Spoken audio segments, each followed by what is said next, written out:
Kita nak mari hantar dekat sini. Tunggu. Dah sampai. Sampai.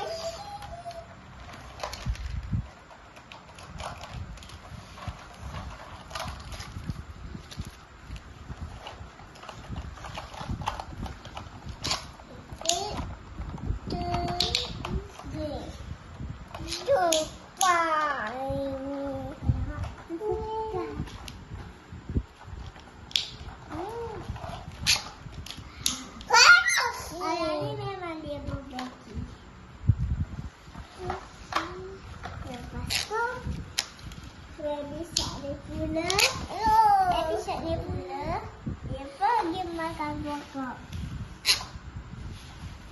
Lepas tu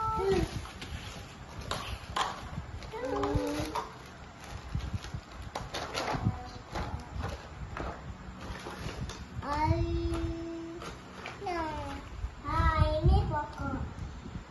Pokok letak dekat pokok. Alamak. Dia boleh beli tapi kipas. Kipas tu je. Jatuh. Ya. Ini dinosaur ni. Dinosaur tu apa tak?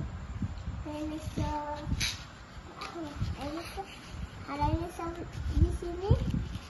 Letak di sini sahaja. Kereta duduk depan ni. Aja.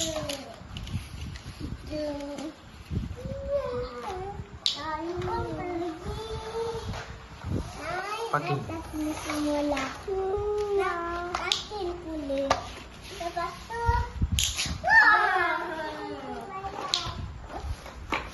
Ni dinosaur lagi. Dinosaur ni letak dekat dinosaur. Yang ini tak boleh berdiri. Memang dia jatuh. Lagi dinosaur ada. Ya. Ni dinosaur. Ya, terjatuh juga yang ini. Ni. Ini tadi. Okey.